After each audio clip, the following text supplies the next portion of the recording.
Did you know that emails with personalized subject lines can boost open rates by 26%? But here's something even more surprising.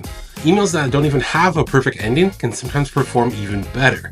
Today I'm going to show you why those messy emails might be the secret weapon to customer engagement.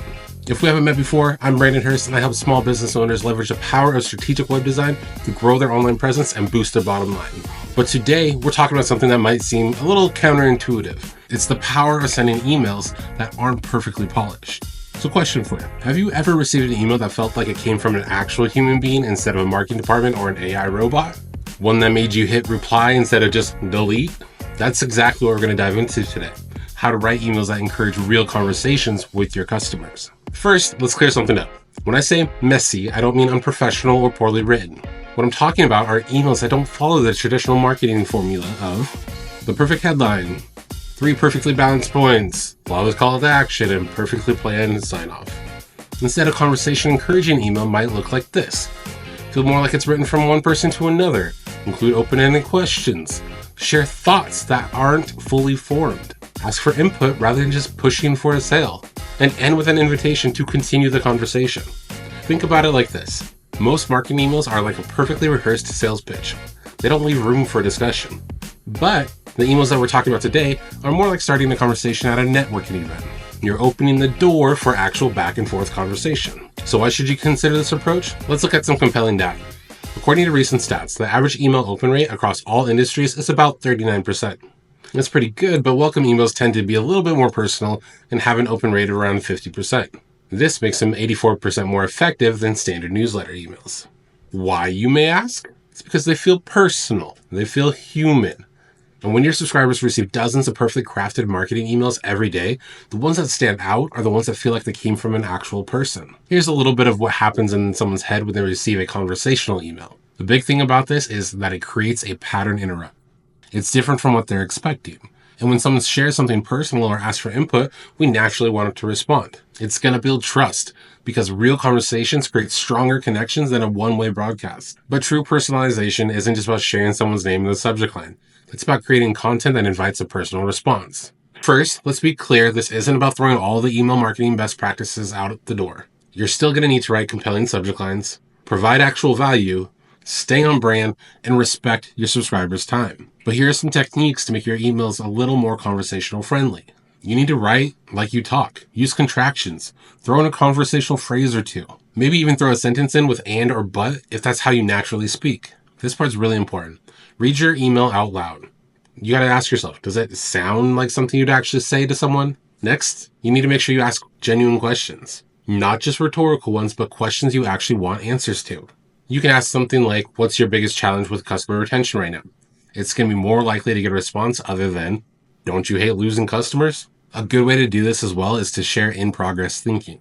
Instead of presenting yourself as an all-knowing expert, try something like, I've been thinking about this customer service issue, and here's what my thinking is so far. But I'm curious, what has your experience been? Also, use a PS effectively. The PS is one of the most read parts of any email. Try using it to ask questions or invite a response. This could look like PS. I'd love to know if you tried this approach before. Just hit reply and let me know your thoughts. And then create deliberate imperfection. This might sound strange, but sometimes adding a small humanizing element can make your email more approachable. Maybe it's admitting that you're not sure about something or mentioning a small mistake you've made recently. Now, I know there's going to be a lot of people that are going to hate this one, but end with an open loop. Instead of wrapping everything up with a perfect bow, leaving something open-ended, you can try this. I'm still figuring out the best approach to this, and I'll share what I learned in my next email. Instead of wrapping up everything with a perfect bow, leave something open-ended. Something like, I'm still figuring out the best approach to this, and I'll share what I learned in my next email. If you have any insights on this, I'd love to hear them. Creating those open loops can make people crazy. Let me show you what this looks like in practice. Here's a traditional marketing email versus a conversation encouraging one. The traditional email is going to look like this. For the subject, we're going to use 3 proven ways to boost your website conversion rate. Then we're going to say, hello, first name. Is your website failing to convert visitors into customers? Our research shows that 67% of small businesses are losing sales due to poor website design. Here are 3 proven strategies to boost your website conversion rate. Optimize your call to action buttons. Streamline your checkout process. Add social proof elements. Ready to transform your website? Book your consultation today. Best regards, Brandon. Now let's look at a pretty boring marketing to the point, most people are going to click out of it. Let's talk about a conversation encouraging email. The subject is going to look a little bit like this. I'm curious about your website experience. ... Hey there. I was reviewing a client's website analytics yesterday and spotted something interesting. Their conversion rate jumped 23% after we made some simple navigation. Their conversion rate jumped 23% after we made some simple navigation changes. It got me thinking about what really makes visitors stay engaged with the website. The standard advice is all about call to action buttons and checkout optimizations, which definitely matter, but I'm starting to wonder if we're missing something more fundamental. I've been testing a theory where website navigation that mirrors how people are actually thinking about problems rather than how businesses categorize their solutions might be the real key. Have you noticed anything on your own website that seems to particularly engage visitors? Or is there something that frustrates you on other people's sites? I'm collecting real-world experiences for a case study, and I'd love to hear your thoughts about it if you have a moment to hit reply.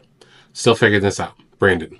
P.S. If you're curious, the specific change we made was combining products and solutions pages into a single How We Help page, organized by customer problems rather than service categories. Simple, but effective. Do you guys see the difference here? The second email still delivers value and expertise, but it invites a response rather than just promoting a service. Now, I'm not suggesting you throw out your entire email marketing strategy. There are times when a traditional, polished email is exactly what you need, especially for things like promotional announcements, time-sensitive offers, formal business updates, and legal notifications. But conversation encouraging emails can be especially effective for nurture sequences to build relationships, follow-ups after someone purchases, re-engaging inactive subscribers, gathering feedback or conducting research, building your reputation as a thoughtful industry leader. Try mixing these more conversational emails into your regular schedule. I suggest testing it and just see if it works for your specific audience. If you want to start implementing the strategy, here's some practical tips to get started.